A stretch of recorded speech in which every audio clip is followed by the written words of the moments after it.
गदाची व्यवस्था उत्तम राखण्याच्या हेतूने महाराजांनी केले होते. त्यात एक नियम असा होता की कोणालाही सूर्योदयाच्या पूर्वी आणि सूर्यास्तानंतर गदावर प्रवेश द्यायचा नाही. एके दिवशी सावळ्या तांडेल या शूर शिपाईला गदावर पहारा देण्याची आज्ञा मिळाली. त्याला किल्लेदाराने बजावून सांगितले, सावळ्या, ज्याप्रमाणे महाराजांनी सांगितले आहे त्याप्रमाणे कोणालाही सूर्यास्त झाल्यानंतर गदावर प्रवेश द्यायचे नाही, ही तुझी जिम्मेदारी आहे. त्याने होय महाराज, मी कोणालाही गदावर प्रवेश देणार नाही असे म्हणून त्याने पहारा देण्यास सुरुवात केली. सूर्यास्त झाल्यामुळे आजूबाजूला सर्वत्र अंधार पसरला होता. तेवढ्यात दूरवरून तापांचा आवाज ऐकू येऊ लागला व तेवढ्याच वेळात एक सरदार घोड्यावरून प्रवेशद्वाराजवळ येऊन थांबला. नियमाप्रमाणे सावळ्या तांडेल याने त्याला थांबवले. महाराज, तुम्ही आज जाऊ शकत नाही, कारण छत्रपती शिवाजी महाराजांचा नियम आहे की कोणीही आले तरी सूर्यास्तानंतर त्याला आज सोडायचे नाही. त्यावर तो सरदार म्हणाला, मी सरदार आहे, सर्वसामान्य माणूस नाही, मला आज सोडायला काहीच हरकत नाही. त्यावर सावळ्या तांडेल म्हणाला, नाही महाराज, मी तुम्हाला आज सोडणार नाही म्हणजे नाही. बराच वेळ त्या सरदाराने सावळ्या तांडेल बरोबर हुज्जत घातली, पण सावळ्या काही ऐकतच नव्हता.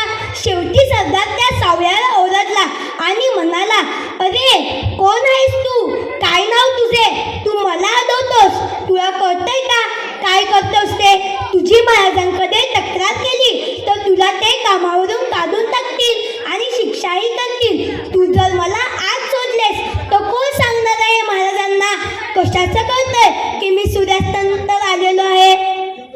तू पण सांगू नको, मी पण सांगणार नाही. त्यावर सावळ्या तांडेल म्हणाला, नाही महाराज, मी तुम्हाला आज सोडणार नाही म्हणजे नाही.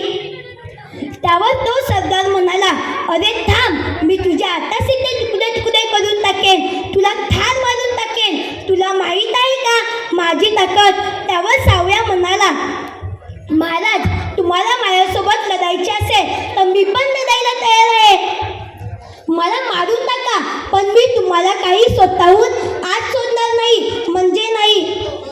त्यावर सरदार रागीने घोड्यावरून खाली उतरून तलवार काढून युद्धासाठी तयार झाला. त्यावर सावळ्याही आपली तलवार बाहेर काढून युद्धासाठी तयार झाला. थोड्याच वेळात त्या सरदाराने सांगितले, अरे सावळ्या, वेडा आहेस का तू? मी शिवाजी महाराज आहे, ते ओळखले नाहीस का तू? हे ऐकून सावळ्या थोडा चपापला आणि तो सरदार म्हणजे खरोखरच छत्रपती शिवाजी महाराज होते. पण सावळ्याला काय नियम पाळायचे एवढेच माहीत. तेव्हा तो महाराजांना म्हणाला, महाराज, तुम्ही आज जाऊ शकत नाही म्हणजे नाही. त्यावर महाराज थोडे घालत असले आणि ते तसे परत फिरले.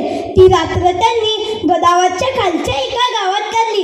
दुसऱ्या दिवशी ते गदावर हजर झाले. गदावर हजर झाल्यानंतर त्यांनी कोण आहे ते तिकडे, काल जो शिपाई होता ना सावळ्या तांडेल, त्याला बोलवा. तोपर्यंत ही बातमी संपूर्ण गदावर पसरली होती. सर्वत्र चर्चा सुरू होती. याने प्रत्यक्षात शिवाजी महाराजांना अडवले. महाराज आता याला कोणती शिक्षा करतात कोण जाणे.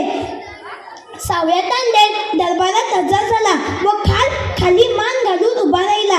महाराजांनी त्याला विचारले, काल तूच होतास ना पहाऱ्यावर गदाच्या बाहेर? तो होय महाराज, मीच होतो असे उत्तर त्याने दिले. महाराजांनी त्याला विचारले, आता तू मला ओळखलेस का मी शिवाजी महाराज आहे? तो परत मान वर करून हो म्हणाला.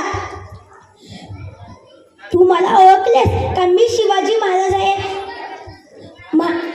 शिवाजी महाराज त्याला म्हणाले, तुला काय वाटते, शिवाजी महाराजांना अडवणाऱ्या सैनिकाला कोणती शिक्षा व्हावी असे तुला वाटते?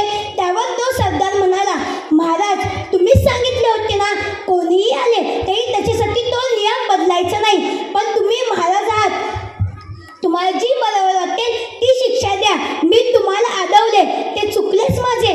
त्यावर महाराज म्हणाले, मला तुझा अभिमान आहे, तू जे केलेस तो योग्यच केलेस. मी तुला शिक्षा तर सोड, बक्षीस देणार आहे. त्यानंतर महाराजांनी आपल्या हातातले सर्वांनी सावळ्याचे कौतुक केले, पण महाराजांचे पण केले, कारण त्यांनी जे नियम दिले होते ते नियम त्यांनी स्वतःच्या वागण्यातून कोणीही तोडू शकत नाही असे दाखवून दिले. आपणही